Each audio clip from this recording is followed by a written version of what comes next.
This one got me excited. Alright, so SIRUI just dropped their first ever 40mm autofocusing anamorphic, and they're already on their second one. Crazy.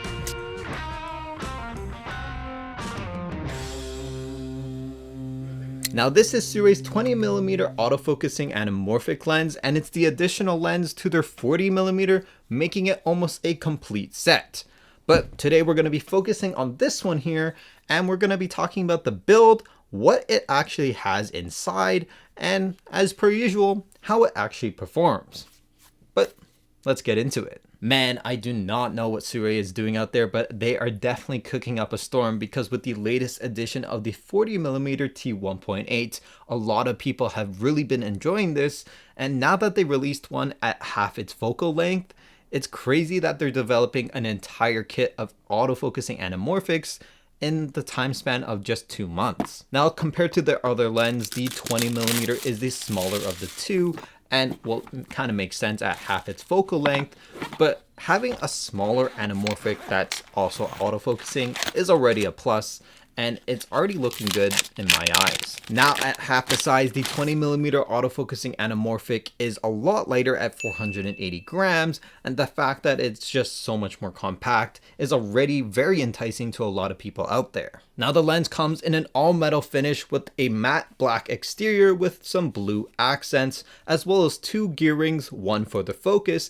and one for the aperture. The aperture itself is still declickable, so you can toggle it on and off whenever you need, stopping down at T1.8. You have the identical layout of the 40mm with an autofocus and manual focus toggle on the side, as well as an AFL lock right on top. You also have an 80mm front diameter, as well as a 77mm filter thread located on the top here. So essentially SIRUI is building out an entire kit here, with the 20mm and 40mm being almost identical, except in terms of height and ratio. I guess it's a little bit different. Now it does utilize an STM stepping motor for the autofocusing system inside, identical to the 40mm as well, which makes it a lot faster and efficient when autofocusing. Now compared to the 40mm, I'd say this is definitely a lot easier to bring around, especially if you're trying to go handheld. While the 40mm was already quite versatile and easy to bring, this just makes it a lot easier for someone that just wants to shoot anamorphic,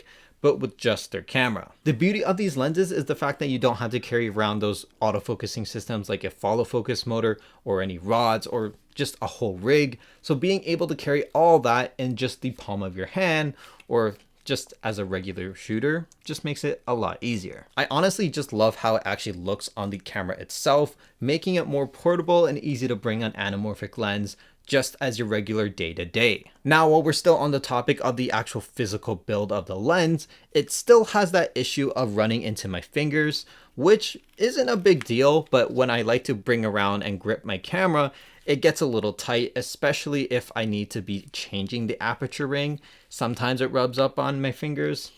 Not in a bad way. I'm just kidding. But it's still something to consider for those big-handed people out there. I'm not even gonna lie though, I think SIRUI has built one of the best aperture rings I've seen in a while, because just clicking this is just so satisfying. And finally, for those of you wondering, it doesn't only come in the Sony E mount, it actually comes in an X mount, Z mount, MFT mount, and even an L mount.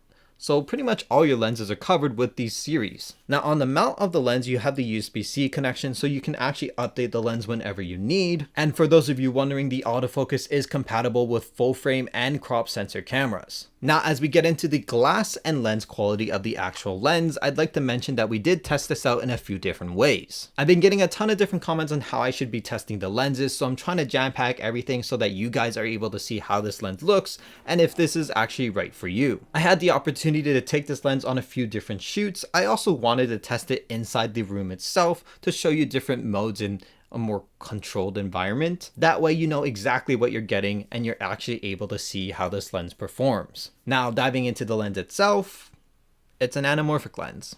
That's it, guys. That was the whole review. Kidding. But this does have a 1.33 anamorphic crop, which at the moment has been the only ones being released so far with autofocusing capabilities. Now with this lens, you do get a very similar look to the 40mm, which should make sense. Optically, all their lenses should look the same. The reason why I enjoy the SIRUI lenses so much is because they actually have a very normal look, or at least closer to Sony, where there isn't a lot of character and it's usable in a ton of different scenarios. Now I know a lot of cinematographers might complain saying, oh my gosh, there's no character, but sometimes you just want a lens that's usable for everything you do. Now I have tested the 50mm Blazar Apex lens, and you can find that video probably in below or wherever it is. But currently SIRUI is the only one that has released multiple focal lengths, and it also looks good too. With a consistent look throughout their entire line, you're getting a very surgical and true to color tone, meaning you're not getting a vintage sort of look, and it's very sharp, clean,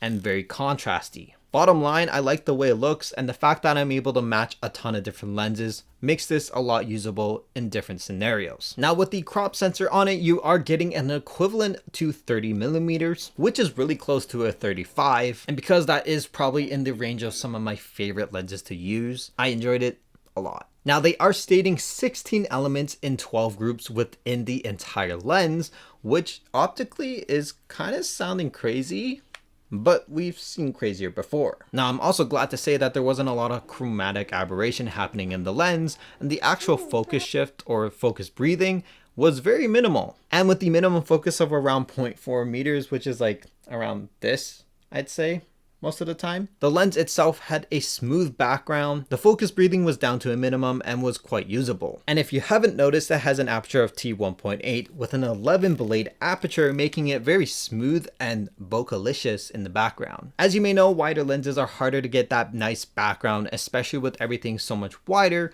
and harder to get with a shallow depth of field. But because this is an anamorphic, we were able to get some really nice compression, as well as a nice expanded edge for your sensor to capture. And finally, you do have the option of a neutral or blue flare inside, and I also want to say that this was a lot better. In the first 40mm equivalent, it was a little hard to see the anamorphic flares, but with the 20mm, I was pleasantly surprised because it was actually even more visible than some of the other anamorphics I've tested. I had this one shot where I was backlighting a subject, and as soon as I looked at it, I went like, oh my gosh, Michael Bay ain't got nothing on me. Like, it was crazy. So I will say that the flares on this lens is a lot better. Now there is one thing I do want to bring up between the 20mm and the 40mm. Now, as you might have known, the 40mm was really good for the fact that it also was compatible with your full frame sensor. Now with this one, however, it is quite noticeable. Because it is a wider angle, you're getting a lot more distortion happening on the edges on your full frame sensor equivalent. You'll notice a ton of bowing, and when I say a ton, it's like I'm looking like, I don't know if you like that as a look. It might look really cool. I actually thought about using that as a specific feature for a full frame shoot, but what's really strange was that there was still no vignetting. So even though that this was made for an APS-C sensor, and typically when you do have a lens for APS-C, you'll notice a lot of vignetting on the edges because the lens itself wasn't actually made for it. But with SIRUI, they for some reason never have any vignetting as of yet. And it's not an anamorphic thing because I've tested regular APS-C anamorphic lenses that are manual focus, and they're all only made for crop sensors. So I have no idea why this has no vignetting whatsoever. Alright, enough about the actual glass and how it looks, and let's talk about how well the autofocus works. Now for my copy of the 40mm, the lens itself was quite noisy. Every time the focus was trying to find the subject, you can hear the motors actually going, which I didn't think was a big deal, but when I got the 20mm, this was insanely quiet. So I don't know if it was just the 40mm, but this one, you could not hear a single thing. Now, because it's so quiet, it has to mean that it's really good, right? I mean, it works, but like not as well as you think. So the one thing I did notice was that focusing was quite normal.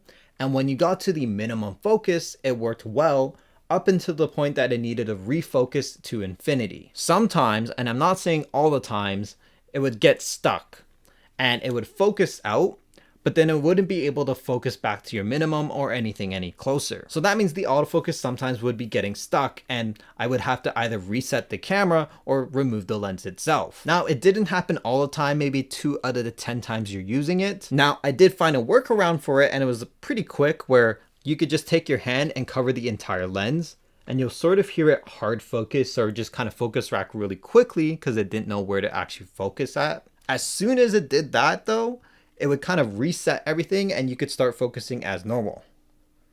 Now, I don't think this will be an issue for most of you because we are early testers here. And since the release of the 40mm, they've come out with a bunch of firmware updates, which is great. That means SIRUI has actually been taking our feedback quite seriously and actually implementing anything that they need to fix into the lenses just for you guys. Now, as of right now, I haven't seen any firmware updates for the lens itself yet, but with the consistency that SIRUI has been having, the 40mm got an update. I think the 85mm also got an update.